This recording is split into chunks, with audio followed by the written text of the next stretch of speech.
terror attack in London, the death toll rising again today. Crowds gathered for vigils. Take a look this evening to remember the lives lost. One of those, an American from Utah, celebrating a milestone anniversary there with his wife. ABC's chief foreign correspondent Terry Moran reporting from London tonight. Tonight we're learning more about the man who attacked the heart of London. Khalid Masood, 52 years old, British-born, believed to have acted alone, though he was long known to authorities here as an Islamist radical. Police now executing raids across the country, arresting 8 and seizing evidence.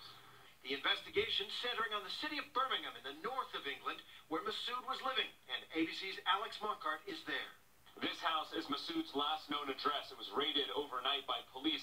One of his neighbors identified Masood from a photo from the attack, saying that he was just a normal family man who liked to take care of his garden, but who left abruptly just after Christmas.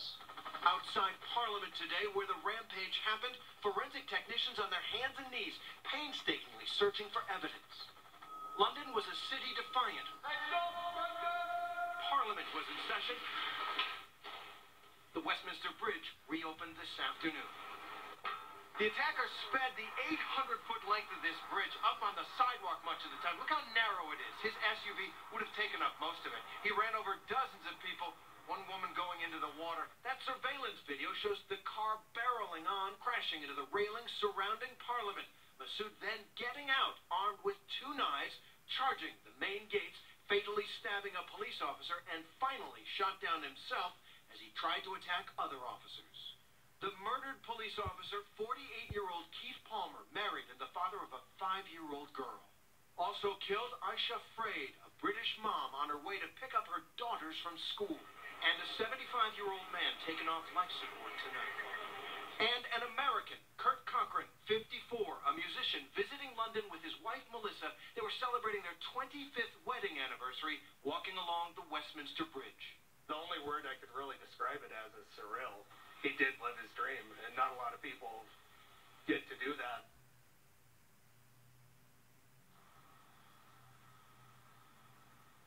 And Kurt Cochran's wife, Melissa, surviving and now recovering in a hospital tonight. Terry, ISIS has claimed responsibility for this attack. British authorities still describing him, though, as a lone wolf. That's right, Tom. They say, while ISIS claims him as a soldier of the Islamic State, they say that he acted alone. They are now digging through his long history of radicalization, but they do not believe that he has any associates who might be on the loose preparing a follow-on attack. Tom? Terry Moran from London for us. Terry, thank you. Back here at home now to an apology from a key member of Congress. Representative Devin Nunes, the Republican chairman of the House Intelligence Committee, went public with a new claim that U.S. intelligence intercepted communications with Trump associates. Nunes took that information to the media and then the White House before telling his own committee. ABC's chief White House correspondent Jonathan Karl with the growing backlash. President Trump is dismissing FBI Director James Comey's blunt assessment that there is no evidence to prove his wiretapping allegations. Asked if Comey's assessment takes away from the credibility of his unsubstantiated tweets, the president told Time magazine, "No, I have articles saying it happened. A lot of information has just been learned, and a lot of information may be learned over the next coming period of time. We'll see what happens." Devin Nunes, the Republican chairman of the House Intelligence Committee, who concedes there was no actual wiretapping of Trump Tower, still tried to give the president a little political cover yesterday by saying this. I recently confirmed that on numerous occasions, the intelligence community incidentally collected information about U.S. citizens involved in the Trump transition.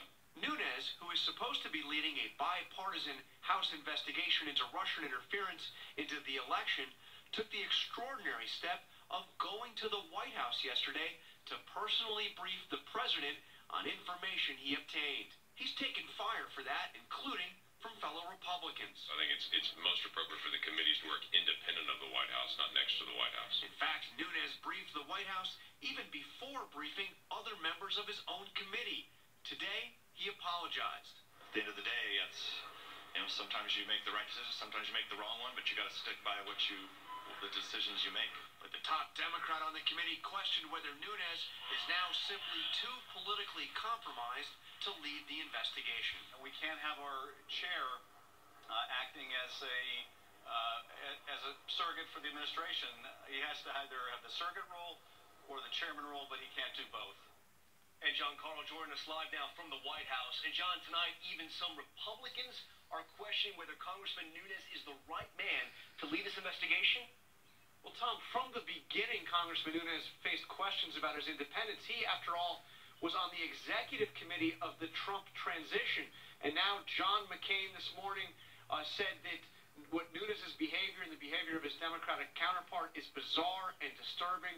McCain wants to see an independent committee set up, a brand new committee that can do this in a truly bipartisan fashion. Jonathan Carl for us. John, thank you. Also tonight, Congress is facing another partisan showdown. This one over the Supreme Court. The Senate's top Democrat, Chuck Schumer, says his party will filibuster the confirmation of nominee Judge Neil Gorsuch because his originalist interpretation of the Constitution is out of step with modern concerns. But Senate Majority Leader Mitch McConnell vowed Judge Gorsuch will be confirmed. Next to Ukraine and the cold-blooded killing of a Russian defector. Ukraine's president calling it an act of state terrorism by Russia. The body of the former member of Russia's parliament laying there on the street in the middle of the day. Just a few months ago, he left Russia with his wife and young son. Now he's the latest Putin foe to meet a violent end. ABC's chief investigative correspondent Brian Ross has the story. The graphic pictures tonight show what critics believe is the latest example of the long arm of Vladimir Putin.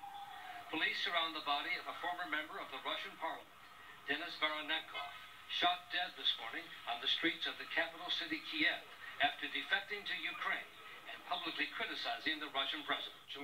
Just last month, Voronenkov told a reporter for a TV network funded by the U.S. that he accepted his fate as a Putin critic. A Kremlin spokesman tonight denies any role in the murder, but the president of Ukraine is calling it Russian state terrorism on orders of Putin. Just 2 days ago in Moscow, another Putin critic, a Russian lawyer, Nikolai Gorakov, was thrown out of the 4th story of his apartment building and critically injured.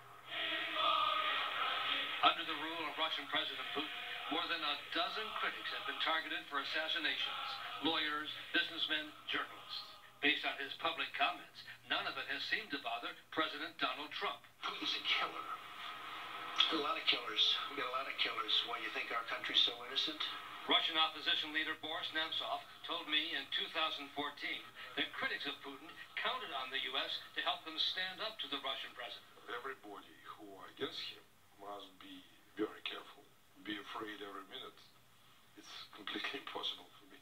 1 year after that interview, Nemtsov was dead, shot down on the heavily guarded Moscow Bridge near the Kremlin. Brian Ross, ABC News. We thank Brian for that report. Next, a surprising arrest in Israel. A teenager with dual Israeli-American citizenship is in custody, accused of phoning in threats at forced evacuations of dozens of Jewish community centers and schools across the U.S. and elsewhere. The suspect is Jewish and was rejected by the Israeli army, raising questions about his mental health, but his motive is still unclear. And back here at home in New York City, an Army veteran who police say is an admitted white supremacist has been charged with murder as a hate crime in the stabbing death of a black man he apparently chose at random. Prosecutors now say he told police that attack was only the beginning. ABC's Gio Benitez with the latest. Tonight, disturbing new allegations about the 28-year-old Army vet police say was caught on video moments after stabbing and killing 66-year-old Timothy Kaufman on Monday night. James Jackson facing a judge today, looking angry as prosecutors called the murder a hate crime, most likely an act of terrorism, adding that Jackson considered this murder practice before going to Times Square to kill additional black men. It's well over 10 years that he has been harboring these feelings of hate towards male blacks. Police say Jackson traveled from Baltimore to New York, that he had stalked numerous potential victims and was angered by black men mixing with white women. Jackson turned himself in, admitting he's a white supremacist, police say, telling them where to find the 26-inch sword used to kill Kaufman. New York's governor tweeting he's asked authorities to investigate whether this senseless murder is part of a larger pattern. Jackson's attorney hinting at an insanity defense. If the facts are anything near what the allegations are, then we're going to address the obvious psychological issues that are present in this case. And Tom, tonight Jackson is charged with murder as a hate crime. He's pleaded not guilty, but prosecutors tell us they're expecting to file even more charges. Tom? A disturbing and bizarre case. All right, Gio, thanks so much. There's still much more ahead on World News Tonight this Thursday. They disrupt dinner, they drive us crazy. But tonight, a new weapon in the war on robocalls. Also, this home completely obliterated late today outside Pittsburgh. Gas service shut off and investigators on the scene. What happened? Plus, the new development in a case that made national headlines. A woman abducted, escaping from the trunk of that car. And the high school hero, a classmate who stepped up when a friend's lunch break turned dangerous. Stay with us.